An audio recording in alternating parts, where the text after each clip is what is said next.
সুপ্রিয় শিক্ষার্থীবৃন্দ, আশা করি সবাই সুস্থ আছো। আহ, আজকের লেকচারে তোমাদেরকে স্বাগতম। গতদিন আমরা ডেটা কমিউনিকেশনের বিভিন্ন মাধ্যম সম্পর্কে জেনেছি। সেগুলো ছিল গাইডেড মাধ্যম। আজকে আমরা আনগাইডেড কিছু মাধ্যম সম্পর্কে জানবো, অর্থাৎ ডেটা কমিউনিকেশনের মিডিয়াম যেটা হচ্ছে ওয়্যারলেস, সেই সম্পর্কে আমরা জানবো। চলো শুরু করা যাক। তো প্রথমে আমরা বলে নিচ্ছি যে আমরা আজকে কি শিখবো। আমরা প্রথমে হচ্ছে ফ্রিকোয়েন্সি স্পেকট্রাম সম্পর্কে ধারণা লাভ করব। তারপর হচ্ছে ডেটা কমিউনিকেশনের বিভিন্ন তারবাহী মাধ্যম সম্পর্কে জানবো। প্রথমে আসি ডেটা কমিউনিকেশনের বিভিন্ন মাধ্যম। আমরা বিভিন্ন গাইডেড মাধ্যমগুলো সম্পর্কে গত ক্লাসে জেনেছি। সেটা হচ্ছে telephone cable, coaxial cable, twisted pair cable, fibre optic cable, এগুলো সম্পর্কে আমরা জেনেছি। আজকে আমাদের আলোচনার বিষয়বস্তু হচ্ছে বিভিন্ন আনগাইডেড বা ওয়্যারলেস মাধ্যম। সেগুলোর মধ্যে রয়েছে রেডিও তরঙ্গ, তারপর হচ্ছে মাইক্রোওয়েভ তরঙ্গ, আর হচ্ছে ইনফ্রারেড ওয়েভ বা ইনফ্রারেড তরঙ্গ। অর্থাৎ এই তিনটা প্রকারভেদের মধ্যে আমাদের আলোচনা আজকে সীমাবদ্ধ থাকবে। প্রথমে আসি আমরা ফ্রিকোয়েন্সি স্পেকট্রাম। ফ্রিকোয়েন্সি স্পেকট্রাম জানার আগে আমাদের যে দুইটা জিনিস সম্পর্কে একটু জানা থাকতে হবে, সেটা অলরেডি তোমরা জানো। সেটা হচ্ছে কম্পাঙ্ক এবং হচ্ছে তরঙ্গ দৈর্ঘ্য। তাহলে প্রথমেই প্রশ্ন আসে, কম্পাঙ্ক কাকে বলে? তাহলে কম্পাঙ্ক আমরা জানি যে কম্পাঙ্ক কি। কম্পাঙ্ক হচ্ছে তরঙ্গ কণার প্রতি সেকেন্ডে যতগুলো পূর্ণ স্পন্দন সৃষ্টি হয় তাকে তরঙ্গের কম্পাঙ্ক বলে। অর্থাৎ 1 সেকেন্ডে কোনো একটা তরঙ্গ কণা যতগুলা একদম পূর্ণ স্পন্দন সম্পন্ন করবে, অর্থাৎ একটা পজিশন থেকে যাত্রা শুরু করে আবার আগের পজিশনে ফিরে আসবে, ওই সংখ্যাটাকেই বলা হচ্ছে কি তরঙ্গের কম্পাঙ্ক। তারপর আরেকটা সংজ্ঞা আমরা জানবো, সেটা হচ্ছে তরঙ্গ দৈর্ঘ্য কাকে বলে। তরঙ্গ দৈর্ঘ্য কি? তরঙ্গ দৈর্ঘ্য হলো তরঙ্গ সঞ্চালনকারী কোনো কম্পনশীল কণার একটি পূর্ণ কম্পন সম্পন্ন হতে যে সময় লাগে, সেই সময় তরঙ্গ যে দূরত্ব অতিক্রম করে তাকে তরঙ্গ দৈর্ঘ্য বলে। অর্থাৎ আমরা জানি যে একটা পূর্ণ কম্পন যখন সম্পন্ন হওয়ার জন্য একটা নির্দিষ্ট সময় লাগবে, সেই সময়ে তরঙ্গটা যতটুকু দূরত্ব অতিক্রম করবে সেই দূরত্বটাই হচ্ছে আসলে তরঙ্গ দৈর্ঘ্য। চিত্রে আমরা দেখতে পাচ্ছি যে একটা পূর্ণ কম্পন সম্পন্ন হয়েছে এখানে, অর্থাৎ এখান থেকে যাত্রা শুরু করে তরঙ্গটা গিয়ে আবার এই পজিশনে আসলো। এই যে পূর্ণ কম্পনটা সম্পন্ন করছে, ওই সম্পন্ন করার সময়ে তরঙ্গটা এতটুকু দূরত্ব অতিক্রম করেছে, ঠিক ওই দূরত্বটাকে আমরা বলছি তরঙ্গ দৈর্ঘ্য। আশা করি বুঝতে পেরেছো। এটা তোমাদের পরিচিত, জাস্ট আমি একটু স্মরণ করে দেওয়ার জন্য আবার একটু বললাম। তাহলে আমরা দেখি যে ফ্রিকোয়েন্সি স্পেকট্রামটা রেঞ্জটা আমরা একটু দেখে নিই। তো আমরা রেঞ্জটা দেখতে পাচ্ছি এখানের মধ্যে। আমরা ফ্রিকোয়েন্সি স্পেকট্রামকে সাধারণত দুইটা ভাগে ভাগ করতে পারি। একটা হচ্ছে রেডিও স্পেকট্রাম, আর একটা হচ্ছে অপটিক্যাল স্পেকট্রাম। তো রেডিও স্পেকট্রামটা হচ্ছে 3 কিলোহার্টজ থেকে শুরু করে 300 গিগাহার্টজ পর্যন্ত, এই রেঞ্জের মধ্যে হচ্ছে সেই স্পেকট্রামটাকে বলা হচ্ছে কি রেডিও স্পেকট্রাম। যেটার মধ্যে তোমাদের ধরো রেডিও ওয়েভ থাকবে, মাইক্রোওয়েভ থাকবে, তারপর স্যাটেলাইট যে মাইক্রোওয়েভ সেটাও থাকবে। অর্থাৎ আমরা যে রেডিও স্পেকট্রামটা দেখতে পাচ্ছি, সেই রেডিও স্পেকট্রামের মধ্যেই আমাদের হচ্ছে বিশেষত যে দুইটা প্রকারভেদ আমরা যা শিখবো, ওই দুইটা থাকবে। একটা হচ্ছে রেডিও সিগন্যাল বা রেডিও ওয়েভ, আর একটা হচ্ছে মাইক্রোওয়েভ। তারপর আসি অপটিক্যাল স্পেকট্রাম। অপটিক্যাল স্পেকট্রামের মধ্যে আছে ইনফ্রারেড আছে, ভিজিবল লাইট আছে, আল্ট্রাভায়োলেট রে আছে, এক্স রে আছে, গামা রে আছে, কসমিক রে আছে। এগুলো হচ্ছে 300 গিগাহার্টজের উপরে। তাহলে আশা করি ফ্রিকোয়েন্সি স্পেকট্রাম সম্পর্কে তোমরা কিছুটা ধারণা লাভ করতে পেরেছো। তোমাদের বইয়েও ফ্রিকোয়েন্সি স্পেকট্রামের ছবি দেওয়া আছে, তোমরা সেটাও দেখে নিতে পারো। তো প্রথমে আসি আমরা রেডিও ওয়েভ। তাহলে রেডিও ওয়েভ কি? রেডিও ওয়েভ হচ্ছে 10 কিলোহার্টজ থেকে 1 গিগাহার্টজের মধ্যে সীমিত তড়িৎ চুম্বকীয় তরঙ্গ, যেটাকে আমরা ইলেকট্রোম্যাগনেটিক স্পেকট্রাম বলতে পারি। সেটাই হচ্ছে রেডিও ওয়েভ। রেডিও ওয়েভ হলো এক ধরনের ওয়্যারলেস ট্রান্সমিশন মিডিয়া যা রেডিও ফ্রিকোয়েন্সি সিগন্যালের মাধ্যমে ডেটা ট্রান্সমিট করে থাকে। আশা করি বুঝেছো যে আমরা জানি যে 10 কিলোহার্টজ থেকে 1 গিগাহার্টজের মধ্যে সীমিত তড়িৎ চুম্বকীয় তরঙ্গ কে বলা হয় রেডিও ওয়েভ।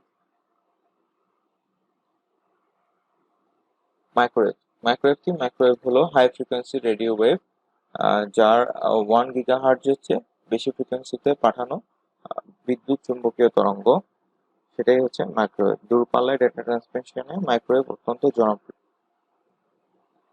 আমরা একটা ছবির মাধ্যমে দেখতে পাচ্ছি যে মাইক্রোওয়েভ ট্রান্সমিশনটা আমরা দেখি। মাইক্রোওয়েভের মধ্যে আমাদের যে জিনিসটা সবচেয়ে বেশি খেয়াল রাখতে হবে সেটা হচ্ছে যেন লাইন অফ সাইট ঠিক থাকে। যেমন আমরা এখানে দেখতে পাচ্ছি যে মাইক্রোওয়েভ রিলে স্টেশন, এবং এটা হচ্ছে মেইন মাইক্রোওয়েভ। এখান থেকে একটা মাইক্রোওয়েভ থেকে আরেকটা মাইক্রোওয়েভ, অর্থাৎ একটা সেন্টার থাকবে, একটা রিসিভার থাকবে। সেন্টার অ্যান্টেনা এবং রিসিভার অ্যান্টেনার মাঝখানে কোনো বাধা থাকা যাবে না, অর্থাৎ তাদের লাইন অফ সাইট ক্লিয়ার থাকতে হবে। অর্থাৎ তাদের মধ্যকার সংযোগ রক্ষার জন্য এখানে কোনো বাধা থাকলে সেই কমিউনিকেশনটা আসলে সম্ভবপর হয় না। সেক্ষেত্রে মাইক্রোওয়েভের ক্ষেত্রে সবসময় সেই লাইন অফ সাইটটা ক্লিয়ার রাখতে হয়। তারপরে আমরা জানবো টেরেস্ট্রিয়াল মাইক্রোওয়েভ, অর্থাৎ মাইক্রোওয়েভের যে কয়েকটা প্রকারভেদ আছে তার মধ্যে টেরেস্ট্রিয়াল মাইক্রোওয়েভ অন্যতম। টেরেস্ট্রিয়াল মাইক্রোওয়েভটা কি? টেরেস্ট্রিয়াল মাইক্রোওয়েভ হচ্ছে এই প্রযুক্তিতে ভূপৃষ্ঠে ট্রান্সমিটার রিসিভার বসানো হয়, এতে মেগাহার্টজ সীমার নিচের দিকে ফ্রিকোয়েন্সি ব্যবহার করা হয়। অর্থাৎ টেরেস্ট্রিয়াল মাইক্রোওয়েভের মধ্যে হচ্ছে আমাদের ভূপৃষ্ঠের মধ্যেই ট্রান্সমিটারও থাকবে এবং রিসিভারও থাকবে। আমরা চিত্রে দেখছি যে এখানের মধ্যে হচ্ছে একটা ট্রান্সমিটার আছে আর এখানে একটা রিসিভার আছে, অর্থাৎ তাদের মধ্যে লাইন অফ সাইট কোনো বাধা থাকবে না, অর্থাৎ লাইন অফ সাইট ক্লিয়ার থাকবে এবং এখান থেকে সিগন্যাল সেন্ড হবে, এখানে রিসিভ হবে। এভাবে আমরা কি করতে পারি? তাদের মধ্যে কমিউনিকেট করতে পারি কোনো তারের সংযোগ ছাড়া। তারপর টেরেস্ট্রিয়াল মাইক্রোওয়েভ গেল, তারপর আমরা আরেকটা প্রকারভেদ জানি, সেটা হচ্ছে স্যাটেলাইট মাইক্রোওয়েভ। তাহলে স্যাটেলাইট মাইক্রোওয়েভ কি? স্যাটেলাইট ট্রান্সমিশনে ব্যবহৃত হয় যেখানে কেবলের মাধ্যমে যোগাযোগ স্থাপন সম্ভব নয়। স্যাটেলাইট ট্রান্সমিটার, রিসিভার, শক্তিশালী রিসিভার, ট্রান্সমিটার অ্যান্টেনা, যেটা আমরা ভিসেট বলি, এবং সোলার পাওয়ার, এই জিনিসগুলো থাকতে হয়। অর্থাৎ আমরা বঙ্গবন্ধু স্যাটেলাইট 1 সম্পর্কে সবাই জানি। ওটা হচ্ছে আমরা যে স্যাটেলাইট মাইক্রোওয়েভ, ওটা একটা স্যাটেলাইট মাইক্রোওয়েভের মাধ্যমে কমিউনিকেট করা হয়। অর্থাৎ একটা ভূপৃষ্ঠে আর্থ স্টেশন থাকবে, সেটা স্যাটেলাইটের সাথে যোগাযোগ করবে এবং সেই স্যাটেলাইট থেকে ভূপৃষ্ঠের অন্য কোনো স্থানে ডাটা বা তথ্য সে আদান প্রদান করতে পারবে। অর্থাৎ কখনো কখনো যখন যদি আমাদের ভূপৃষ্ঠের মধ্যে লাইন অফ সাইট ক্লিয়ার না থাকে, সেক্ষেত্রে আমরা ভূপৃষ্ঠ থেকে স্যাটেলাইটের মাধ্যমে ভূপৃষ্ঠের অন্য একটা অংশে ডাটা ট্রান্সমিট করতে পারি। আমরা চিত্রে দেখি যে এখন এই যে আমাদের দুইটা সেন্ডার এবং রিসিভার, এই দুইটার মাঝখানে পৃথিবীর বক্রতল হওয়ার কারণে আমরা এখান থেকে এখানে ক্লিয়ারলি ডাটা পাঠাতে পারবো না, কারণ হচ্ছে এখানে লাইন অফ সাইট ক্লিয়ার নেই, অর্থাৎ বাধা আছে। সেক্ষেত্রে আমরা মাঝখানে স্যাটেলাইটের মাধ্যমে ব্যবহার করে এই আপলিঙ্কের মাধ্যমে স্যাটেলাইটে সিগন্যালটা পাঠিয়ে দিয়েছি এবং স্যাটেলাইট থেকে ডাউনলিঙ্কের মাধ্যমে এই টাওয়ারে সিগন্যালটা বা তথ্যটা আমরা সম্প্রচার করতে পারি। তাহলে যে স্যাটেলাইটের যে বিশেষ অংশগুলো থাকে সেগুলো হচ্ছে ট্রান্সমিটার, রিসিভার এবং হচ্ছে ভিসেট, শক্তিশালী রিসিভার অ্যান্টেনা, এবং হচ্ছে তাকে পরিচালনা করার জন্য, স্যাটেলাইট পরিচালনা করার জন্য সোলার পাওয়ার থাকতে হবে। তাহলে আমরা আসি স্যাটেলাইটের ব্যবহার। তাহলে স্যাটেলাইটের ব্যবহার কি কি? স্যাটেলাইটের ব্যবহারগুলো কি কি? পৃথিবীর জলবায়ু এবং আবহাওয়া পর্যবেক্ষণ করার কাজে ব্যবহার করা হয়, টেলিভিশন সম্প্রচারের কাজে ব্যবহার করা হয়, অপেশাদার রেডিও যোগাযোগের ক্ষেত্রে ব্যবহার করা হয়, প্রতিরক্ষা কাজে ব্যবহার করা হয়, ইন্টারনেট যোগাযোগের ক্ষেত্রে ব্যবহার করা হয়, দূরের গ্রহ, গ্যালাক্সি এবং মহাশূন্যে বিভিন্ন বিষয় পর্যবেক্ষণ কাজে ব্যবহার করা হয়, গ্লোবাল পজিশনিং সিস্টেমের মতো বিভিন্ন অবস্থান নির্ণয়ের কাজে ব্যবহার করা হয়। গ্লোবাল পজিশনিং সিস্টেম বা জিপিএস, যেটা বহুল পরিচিত, আমরা গুগল ম্যাপস সবাই ইউজ করি, তোমরা ইউজ করো। বিভিন্ন জায়গার অবস্থান নির্ণয় করার জন্য, আমার নিজের অবস্থান নির্ণয় করার জন্য, কোথায় আছি, কত স্পিডে আমরা চলছি, কোথাও থেকে কোথাও যেতে আমাদের কত সময় লাগবে, এই ধরনের বিষয়গুলো আমরা গুগল ম্যাপসের মাধ্যমে ব্যবহার করতে পারি। সেটা শুধুমাত্র সম্ভব হয়েছে স্যাটেলাইটের জন্য। তাহলে শুধু সুবিধা ছাড়া গুলা আমরা যদি একটু বলি, সেটা হচ্ছে কি কি? বিপুল পরিমাণ ডেটা আদান প্রদান করা সম্ভব, পৃথিবীর বিভিন্ন প্রান্তের লোকজন কাছাকাছি থাকতে পারে, প্রতিরক্ষা ব্যবস্থায় গুরুত্বপূর্ণ ভূমিকা রাখে। প্রাকৃতিক বিপর্যয়কালীন সময় তথ্য আদান-প্রদান করা যায়। আবহাওয়া পূর্বাভাস দেওয়া সম্ভব। অর্থাৎ যখন ঘূর্ণিঝড় হয় তখন ঘূর্ণিঝড়ের প্রকৃত অবস্থান কোথায় থাকে এবং সেটা কিভাবে অগ্রসর হচ্ছে, কত গতিতে সেটা আঘাত হানবে, সেসব তথ্যগুলো আমরা স্যাটেলাইটের মাধ্যমে পেতে পারি। এবার ভয়েস এবং video calling, radio, television channel, internet, fax প্রভৃতি সেবা পাওয়া যায়। স্বল্প মূল্যে বিশ্বের বিভিন্ন স্থানে লং ডিস্টেন্স কল করা যায়, অর্থাৎ আমরা পৃথিবীর এক স্থান থেকে অন্য স্থানে খুব অল্প মূল্যেই কথা বলতে পারি, ফোন করতে পারি। তাহলে শুধু সুবিধা ছাড়াও আরো অনেক কিছু কিছু অসুবিধাও থাকে। সেই অসুবিধাগুলো কি কি? সেগুলো হচ্ছে এই প্রযুক্তিটি বাস্তবায়ন এবং তদারকি বিষয়টি বেশ ব্যয়বহুল। অর্থাৎ এটা মেইনটেনেন্স করার জন্য এবং সেটা পরিচালনা করার জন্য প্রচুর অর্থের দরকার হয় এবং খুবই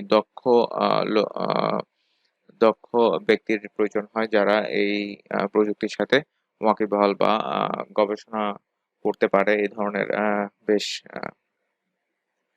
সক্ষম লোক প্রয়োজন হয়। তারপর হচ্ছে সিগন্যাল ডিলে একটা বিশেষ অসুবিধা, সেটা হতে পারে মাঝে মধ্যে সিগন্যাল ডিলের কারণে আমরা হয়তো স্যাটেলাইট থেকে রেসপন্স পেতে দেরি হয়।